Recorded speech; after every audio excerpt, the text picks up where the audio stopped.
Welcome to Guelph Fight Wrestle Hut. I am Andrew Sennedra. This is the Wild Child Captain Witchfingers, and today we're talking about AEW's All Out 2022, which seemed to be overshadowed. The matches seemed to be overshadowed about after the media scrum and everything that went down after that. During that, so it seems to be overshadowed a little bit. Plus, the return of MJF. Oh, there are spoilers just in case you didn't see it, but the return of MJF after the main event. Showing up as the devil. He was the winner of the Joker, which I think, I was actually looking at his MJF entrances, and because I said I noticed, this guy walks familiar down the ramp, so I started looking at his old entrances, and I thought, this does seem like MJF, though, the way he's walking, and it turned out to be MJF, so... I called it before the unmasking, that could be MJF. Yeah, so...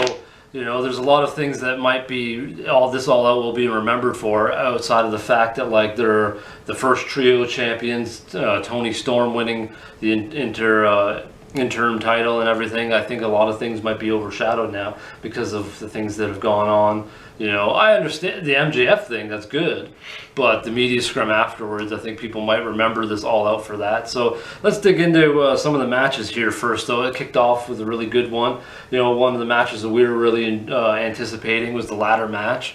You had quite a few solid dudes in there. Wheeler started off with Phoenix. Yeah, Phoenix. They started off the match really solid. A lot of big moments. I loved when Roosh got out there and he's trying to kill people with the cords again. Andrade had a big moment of getting tossed off the ladder with Claudio doing a feats of strength, spilling him off to the side. The match, yeah, it didn't seem too long, and there wasn't too many big crazy moments and stuff. There were some really good ones. Penta doing a Canadian Destroyer on the ladder. Phoenix doing a frog splash through the table onto, I think that was Roosh. Yeah, that was Roosh. Yeah, Andrade took the Canadian Destroyer. And then, at the end, we got all these masked dudes come out in black, which ended up being Stokely Hathaway with his new cronies. Big W. Morrissey, Ethan Page, Lee Moriarty, the Gun Club, I think. And I think that was it. Yeah, it's kind of cool to see all these ninjas coming out and start beating everybody up. And then, going back to that time when you said Claudio was flipping the ladder, it was funny because it was kind of awkward because he's trying to flipping him, but then he flipped the ladder was set up. There was another ladder on top with the ladder, so they flipped him up, and it falls on the other ladder, and then he's got they flip it on the other side, and then he's struggling. It's 5 minutes before he got out of here. I'm like, by then Andrade could have just climbed down. He's like, what's going on? I'll just climb off. Instead, he didn't. He's just I'll wait here for my punishment, and now I'm done. And it seems Andrade had a bit of a tender moment when he, yam bagged himself by the looks of it when he was powerbombing, I believe Wheeler Yuta, was it? Yeah. Onto the ladder that they had set up, from the other ladder. So it looked like he, might have hurt his balls a little bit there on that one. But overall, it was a pretty good match. It would have been better maybe it was a bit longer, but I think it turned out pretty good. It was a good kickstart for the pay-per-view, and then into another great match too. I think they really started off the pay-per-view really hot, which might have, made it a little bit hard for guys to follow up after that. But the trios match was really tremendous. I thought, everybody in that match did really well. Dark Order versus the Elite, that really took off. A lot of, not as explosive as they could have been, but I think that was all right. That they still had a really good match overall. A lot of big moves. It seemed like John Silver almost had many moments where he was going to get the win. It definitely seemed many times they were building the anticipation that it really did seem like the Dark Order, my pick, was going to win. I was like, oh man, but not in the end. They did not get the win. Yeah. So what do you think about that awesome trios match? Yeah, that was great. And as I called it, Omega and the Elite won. And yeah, there's some funny moments in there where Jackson got kicked by his own team when they reversed the throw in, and then the Tiger Driver, they freaking really killed Hangman with that. So it was overall amazing match. Yeah, I think it was really solid and in a really good way. But like I said, maybe it sort of had people's hearts pumping early on, and then the other matches couldn't follow up too well. I'm not so sure. But definitely might have had some trouble following up those matches. Some really good ones afterwards, though, as well. And then we get, we're going to jump ahead a little bit and jump to another trios match, I think, that turned out really well. FTR with Wardlow up against the Motor City Machine Guns and Jay Lethal. We got a big Satman sing out there, and Sanjay Dutt. I kept hearing his voice booming throughout the match. It's just kind of funny. I kept making references to that, but overall a pretty solid match. I think actually like the people that took away from the most in that match, in my opinion, were actually the Motor City Machine Guns. They had a lot of hot moments, a lot of speed. They kept the match pace really good, whereas FTR slowed it down a little bit. So it was overall all right. I think it wasn't too bad, but like I said, I actually think more of the moments were on the Jay Lethal's team more so than the FTR's team. Yeah, that was a good match, but I love the humor. Like the pencil guy, he has like the shirt, like fight like an 8-year-old girl kind of thing to take a little jab at FTR kind of thing. But his said like brat, fight like an 8-year-old brat. Yeah. And then at the end, the 8-year-old comes out and then defeats the pencil guy. So like the irony. Broke Sanjay Dutt's pencil. and Samoa Joe comes out, barely does anything. He's like bleeding. Yeah, we were trying to figure out like why was he bleeding? All he did was hit Satnam's thing in the stomach. Maybe Satman like slapped him on the way, by accident or something. But yeah, I don't know how Samoa Joe ended up bleeding. But overall, I think like it was kind of cool that we had like so many different trios matches, and they all sort of like worked well together. And then we're moving on to a tag match. I think that went really, really well, especially for the Acclaimed. It seemed like because the crowd wanted the Acclaimed to win so much. There were so many big moments in that match, so many huge almost pinfalls and stuff like that. A lot of athleticism going around in that match as well. So that match was really consistent with nice pacing. Didn't slow down too much. Big moves, big moments. Lots of craziness, lots of almost near falls and things. So I think that match was really good at keeping you on the edge of your seat type of match. Yeah, even though I picked Swerve's teams to win, I was thinking back in my mind, like, I wouldn't be too surprised if Acclaim win, because, like, they're over with the fans, they really like them, they're doing better and better kind of thing. Yeah, their matches are coming along better and better, yeah. And I was kind of surprised when, like, Max picked up that fatty. I was like, oh man, yeah. He picking up Keith Lee and tossing him. Yeah, Max Caster showed some feats of strength right there. Yeah, and I can maybe see, like, maybe a potential breakup, because, like, Swerve was kind of beating each other up, like accidental kind of thing. Yeah, like Swerve and Lee, yeah. Yeah, well, maybe eventually Swerve's like, I'm fed up with you, fatty, always like thumping me. It's go time.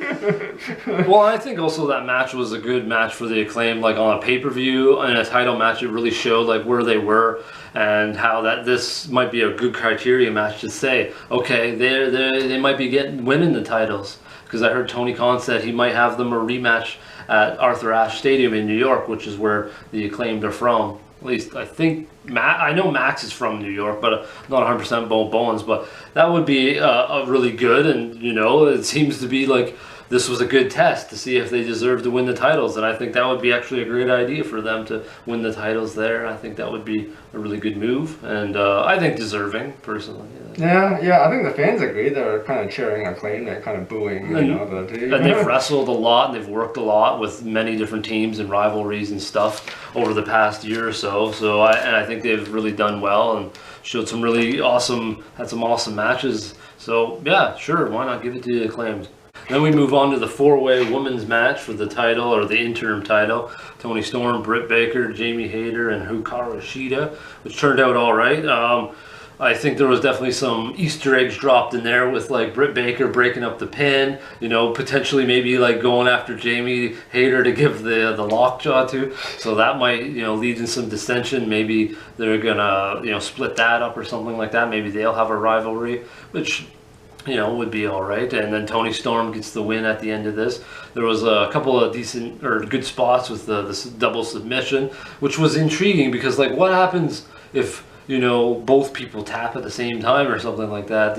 I don't know how that would have worked out, but that definitely seemed kind of interesting or awkward there. But yeah, what do you think of the match overall? Yeah, it was good. It's good. It's funny that Hayter seemed so pissed when the Britt turned. I was like, "It's my time. You had the belt. Stop stealing the glory. Give me the belt. It's my time." Yeah, it's almost like this match had a couple two storylines, like Toni Storm winning it and like separating from Thunder Rosa, and them having a rivalry, and then developing a rivalry potentially between Hayter and Britt. So that's kind of smart. You can start off on two pathways within one match. doing it. Sheeta, she just will go do something else. Yeah. But you know, that was overall pretty solid. Probably better than Jade and Athena, but I think Athena did pretty well in that match to sort of carry Jade a little bit. There was some awkward moments, and I thought Athena would win, but she didn't win, unfortunately. But that doesn't mean we're picking the teams to win. So far, he's got the lead on me right now. I think you won this time. But anyways, moving on to the next match, we got Jericho versus Bryan Danielson, which seemed like, you know, like Jericho said, it was just a more of an old school wrestling match. Hard hitting, a few moves, more pins, submissions, more just solid attacks for the most part throughout that match, and that's sort of why he did it that way, to wrestle Danielson this way and be like the old school Lionheart Jericho.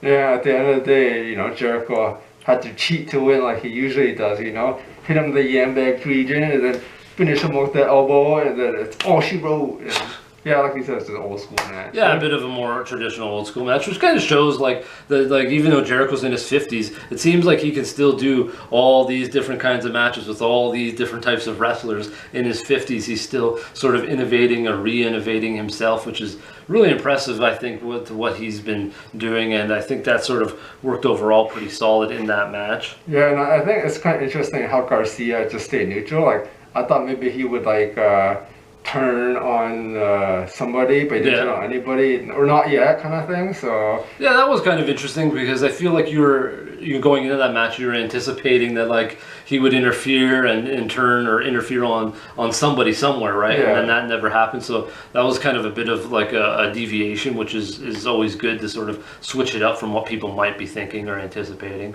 Anticlimactic. Yeah, and then we go on to, I think it was a really solid match, even though it might have seemed a little shorter. Sting, Darby Allin, and Miro versus the House of Black. I thought there was some killer moments in this. You know, Miro had he was going like ham and destroying everybody right off the bat, which I think was awesome and what he should do, even though he took, he's beating up Brody King as well. There were some really good moments with Darby Allin as well.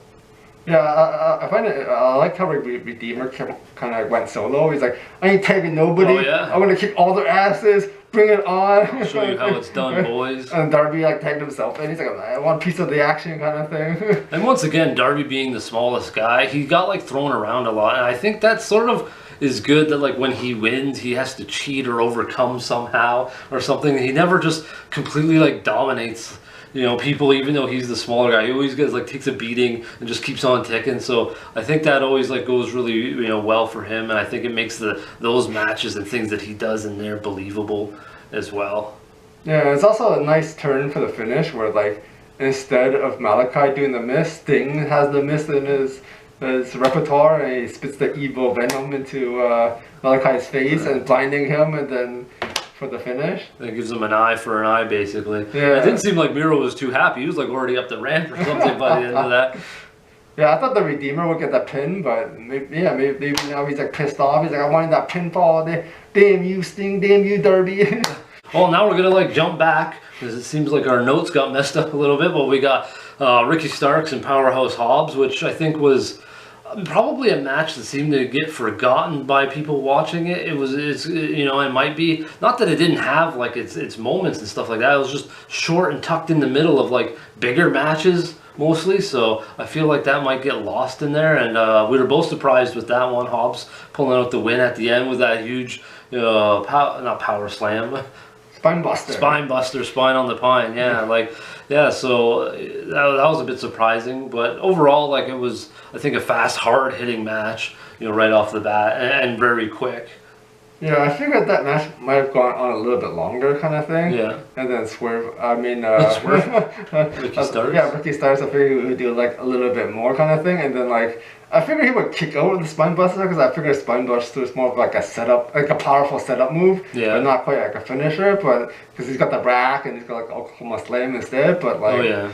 No, I guess they threw us a bone.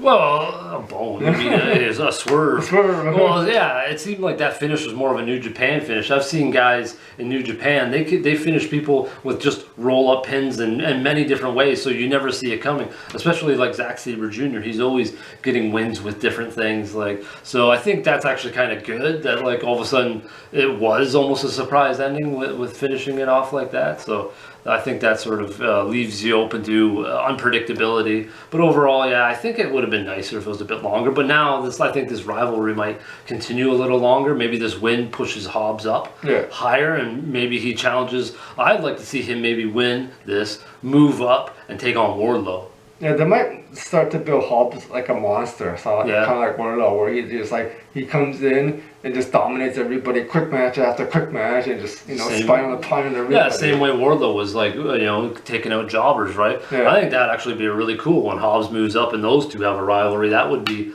a really big one, and I think Powerhouse deserves that opportunity since he sort of got squashed by Punk. Clash of the Titans. And then we move on to talking about squashed. Christian Cage and Jungle Boy. Jungle Boy really got squashed in that one where Luchasaurus, does another turn and chokeslams poor Jungle Boy on that fireworks or the pyro ramp there.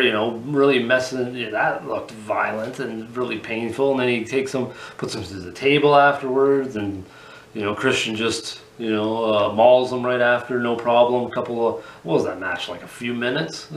A spear and a finisher. It was almost, the match itself wasn't long at all. The entrances were longer. Yeah. I'm not too surprised the turn, because, like, he still had, like, that black mask and had that evil demeanor kind of thing. Yeah. So then it's like, something's up. That Christian guy, you can't trust him. He's very sneaky. He's always up to something, that dirty bastard. But that means, who knows what's going to happen. Is Jungle Boy and Luchasaurus going to go toe-to-toe? Jungle Boy and Christian. Is Jungle Boy going to get some backup to take on both of them? Since of this, I think there's many different angles that they can go with this. Marco! Call up Buddy Marco. Marco's stun couldn't fucking help him out. He would get killed. Christian would just flatten him. Same with Luchasaurus. They just flatten. Marco Stone would be KO'd. He'd be done just from bad breath or something like that. But yeah, it seems like a good angle. And considering the amount of matches they had, it seems like they had to make some of these a little shorter. So, and then moving on, what did you think of the main event?